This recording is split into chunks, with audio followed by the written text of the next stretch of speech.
You're going to hear this a lot, but I remember watching your dad. Yeah. Everybody tells me that. Yeah. It was funny. I was talking to Devin earlier. I was like, Akili Smith Jr. to be there. Yes, sir. And of course, going to Oregon.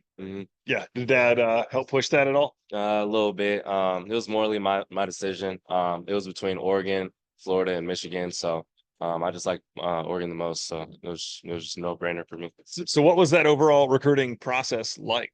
It was great, easy. I really only chose from like 3 colleges, Oregon, Florida, and Michigan. Those were the 3 that are pushing the hardest. But I went to Oregon like throughout my whole entire life. I went up there recently, and before I committed, I went up there too. So it was just a no-brainer to commit to the University of Oregon. Yeah. What would you say was the main deciding factor? Just like comfortability, or is it like coaching staff, or?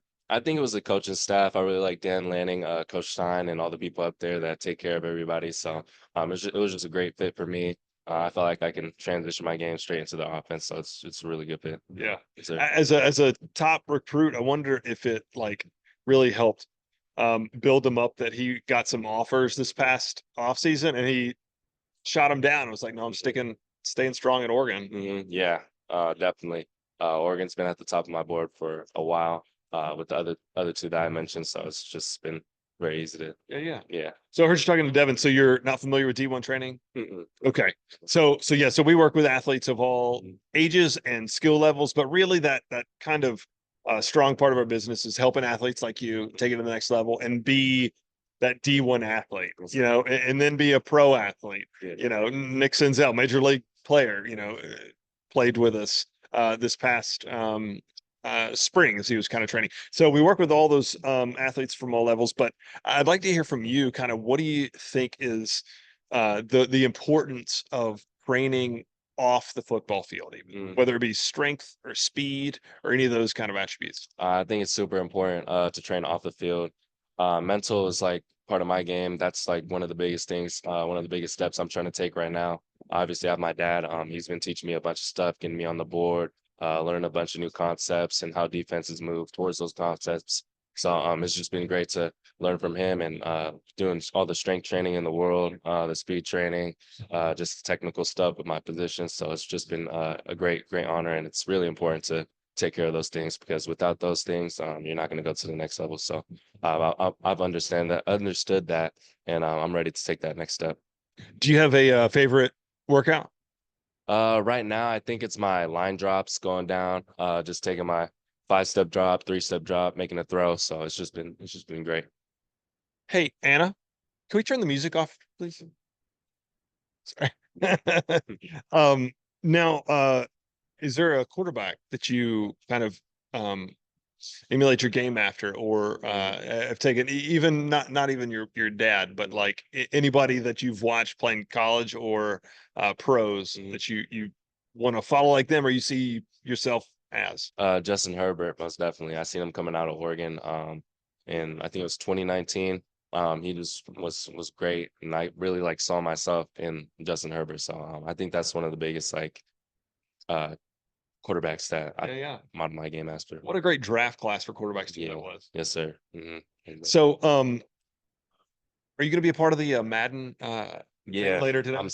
I honestly think I'm super good at Madden. I think I could take the crown for sure. Yeah. So who's going to be your team? Either the Chiefs or the Dolphins. Got Tyreek Hill. It's very people say cheesy, like you can just throw the ball 70 yards down the field and just easily score a touchdown with Tyreek Hill. So it's easy. Yeah. Now, what about one of the things I think is pretty cool is the new college football game that's coming out? Like, are you going to look forward to playing as yourself? Pre-ordered it, the MVP version, so I'm looking forward to playing that game and Madden 25. So, but here in a couple of years, you can be yourself on the game. That's the plan, hopefully. Yes, sir. That'll be awesome. So now one thing everybody gets on the show is share with me one unforgettable sports memory for you, whether it's as a spectator or as an athlete. It was actually when I lost my CIF championship this past year. I've learned a lot from that. Just trying not to dwell on the past and make sure that I'm getting ready for my next season. So I'm really looking forward to the next season to taking home state championship. That's what we're going for this season. We have 32 seniors, so trying to go out with a bang.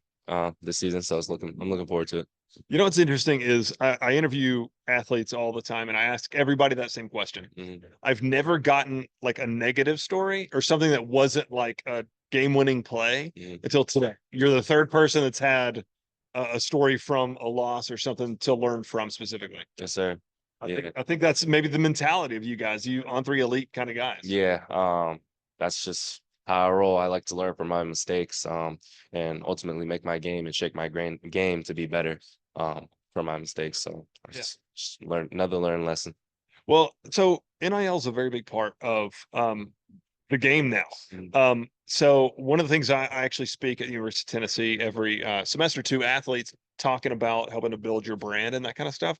Has there been any thought on your end yet as far as kind of who you want to present yourself to in the Eugene community?